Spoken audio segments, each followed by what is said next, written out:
Greetings Multiverse! It's just 9 months before Aquaman gets his first ever movie and the DCEU continues at last, and there's still lots we don't know about it. We've scoured the internet for the most fascinating facts around, so please join us for 5 things you might not know about the Aquaman movie. Number 5. The next 2 DCEU movies are from horror movie creators who have worked together before. Both Aquaman and Shazam have directors who are not known for superhero movies or even action movies. They're both hardcore horror movie creators and directors. James Wan, the director of Aquaman, may have Fast and the Furious 7 to his name, but primarily he's the director of scary films such as Insidious and The Conjuring, and is the creator of the Saw series. David Sandberg, the director of Shazam, also directed Annabelle Creation and was the creator of the excellent Lights Out. And here's the kicker, who was Lights Out produced by? James Wan. Spooky. Number 4, this is the first time villain Black Manta has been given a name. Black Manta, the archenemy of Arthur Curry, who he blames for the death of his father, has been around since 1967, and in all that time it's astonishing to realise he has never been given a full real name.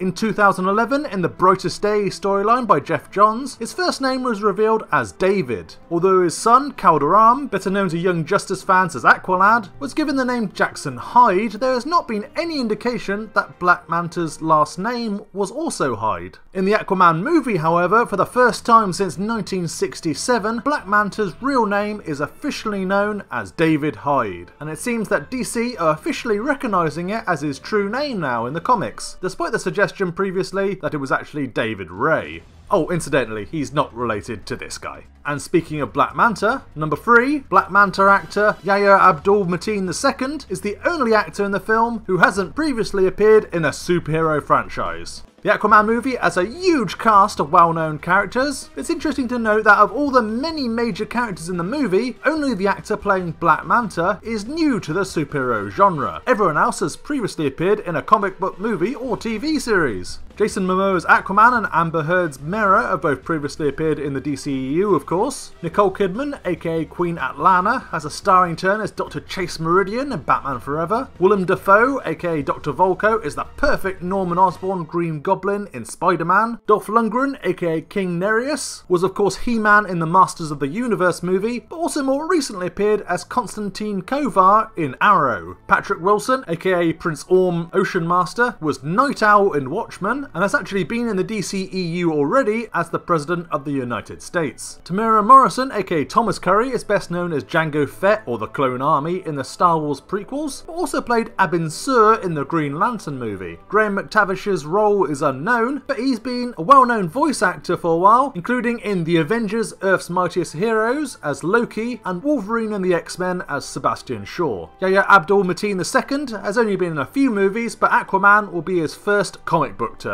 Although he has acted alongside future Black Adam Dwayne Johnson in Baywatch and ex-Wolverine Hugh Jackman in The Greatest Showman. Number 2, it's actually an Indiana Jones movie. Despite the movie's story being generally unknown, it seemingly looks like it's all being based on the action-packed New 52 Throne of Atlantis storyline, where Ocean Master attempts to steal the Atlantean throne with the help of Black Manta. But that's not the description we've been getting. From Aquaman himself, Jason Momoa, director James Wan, and even right down to recent test screenings. Everyone describes the Aquaman movie as actually being closest to an Indiana Jones adventure movie of all things. In an interview with Entertainment Tonight in October 2016, James Wan said the movie was ultimately a quest story in the spirit of Raiders of the Lost Ark meets Romancing the Stone. Romancing the Stone being an Indiana Jones style movie, of course. Actor Jason Momoa agrees. In an interview with Digital Trends posted February 2017, he described the movie as being like a lot of great movies that I already love, whether that be Raiders of the Lost Ark, to Star Wars, to Lord of the Rings, to Romancing the Stone. More recently, in February this year, after speaking with excited attendees of the Aquaman test screening, host Jeff Snyder of the Meet the Movie Press podcast from YouTube channel Popcorn Talk said that he'd heard from screeners that Aquaman is like an Indiana Jones movie. Until we also get to see Aquaman, or at least the trailer, we probably won't be able to see the Indiana Jones connection, but the idea of an underwater superhero adventure movie really fills us with excitement. And finally, on the 5 things you didn't know about the Aquaman movie. Number 1, it's the first DC film to release in December since Superman the movie, and it will actually launch on that movie's 40th anniversary. Aquaman will launch on December 21st, a ridiculous time that's far too close to Christmas, but hopefully it will do well, and it's a release month that it shares with just one other DC movie, Superman the movie, starring Christopher Reeve and directed by Richard Donner, arguably the first proper superhero movie that allowed all other comic book movies to at last be taken seriously. Superman the movie was released worldwide in December 1978, and exactly 40 years later, Aquaman the movie will also launch worldwide in December 2018. Despite Superman making us believe a man could fly in 1978, it took 40 years to make us believe a man could swim fast and talk to fish, and still make it look cool. But what do you guys think? Have you got any more interesting facts to share about the Aquaman movie? Let us know in the comments below. And of course, subscribe to DC Comics Gamer for everything on the Aquaman movie and the world of DC. Thanks for watching, folks. Multiverse out.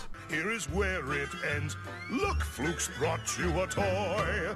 Well ahoy, oh it's such a joy. Here's my darling wife and my bouncing boy, and that old black manta is bound to annoy. Aqualad is my decoy.